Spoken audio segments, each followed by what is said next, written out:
I want to talk about the concept of narcissism, right? And how there are different ways to approach this subject. And those different lenses use different words to describe essentially an individual who is disconnected from the source. And we're going to look at it from a religious perspective, a spiritual perspective, and a scientific perspective.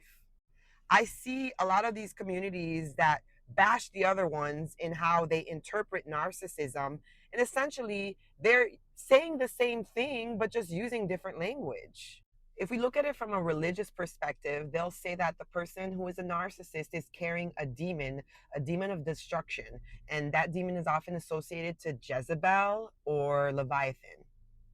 And then you'll have people in other communities, they'll be like, demons don't exist, spirits don't exist. Well, you know what? Say that to people whose culture believes in that type of stuff, all right? I lived in countries where spirituality was so ingrained into the culture. And let me tell you, I've seen some stuff. And yeah, I would describe it as demonic. Like, I've seen people act out of pocket on another level. And the first reaction I have is that person got a demon up inside of them. Now we can look at narcissism from a spiritual new age view, and they describe narcissists as those that are operating in a low frequency. Narcissists feed off of other people's energies because they are energy vampires. And I totally resonate with that description as well, having been a victim to narcissists. And whenever I'm around them and I see them for who they are, I see that they're operating in a lower state of consciousness. And when you look at it from a scientific view, a narcissistic person is someone that had early childhood trauma and is unable to regulate their emotional system.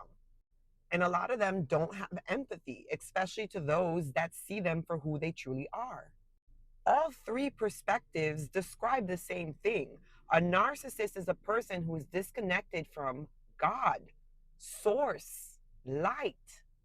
Whether you call it a spirit, an energetic imbalance, or a neurological problem, they describe somebody who is disconnected with the divine.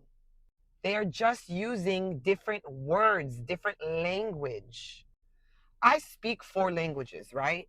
And if somebody asks me, how do you say, can you help me? In French, vous pouvez m'aider s'il vous plaît? In Espanol, puedes ayudarme por favor? In Creole, ou ka aider m'tan pri? Are any of those ways I said it wrong? Is the French person going to tell me, no, that's not how you say it? Spanish, no, that's not how you say it. It's the same thing. It's the same essence. It's just different words and intonation. And that's how it works, y'all. People don't realize that they're describing their way and through the lens that they're looking at things, but it doesn't mean that it's wrong. Ugh. Humans, man. Humans tire me. Y'all gotta wake up. A lot of the fights that we see amongst communities could have not happened if people got out of their egos and understood that you can use different language in order to describe the same thing. But everybody wants to bash one another and say, this is the way you need to think it. This is the way you need to look at it. Why? We all come from different backgrounds. We all come from different perspectives, different cultures. At the end of the day, I don't give an F how you perceive narcissism. Although, in my opinion, the way I was able to really concretely rise above it was looking at it through a spiritual perspective. But whatever, that was me. All I care about is that you heal. Not surface level healing, not a band aid healing, that you profoundly heal from the pain that you might have experienced at the hands of a narcissistic person. And learn to take your power back.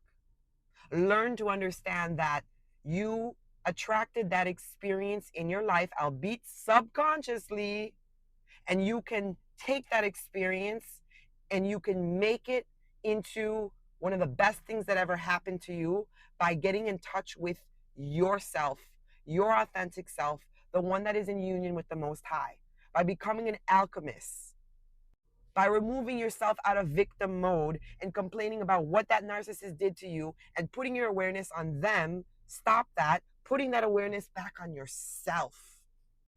The encounter, the dance with the narcissist could be the catalyst to your spiritual awakening, where you wake up and you start looking at life from a different set of lenses. And you begin to understand that life isn't happening to you, it's happening for you, for the evolution of your soul. And when you have God's glasses on, any negative thing can be transmitted into your power. And when you raise up in frequency, you'll realize that that narcissistic person was only mirroring your wounds back to you. And had you been a whole healthy person, you would not have attracted that demon, that spirit, that neurologically imbalanced person in your life. Let me know what your thoughts are. If you're looking for resources to help you heal post-narcissistic abuse, check out the top. I've got 30 days of biblically inspired journal prompts to help feed your spirit, reprogram your subconscious mind, and get you rising up again. And if you haven't done so, like and follow my page, drop a heart emoji in the comment section so the algorithm angels can push this out and I can know that you stayed all the way to the end. I love you all, saints. I'll catch you in the next video.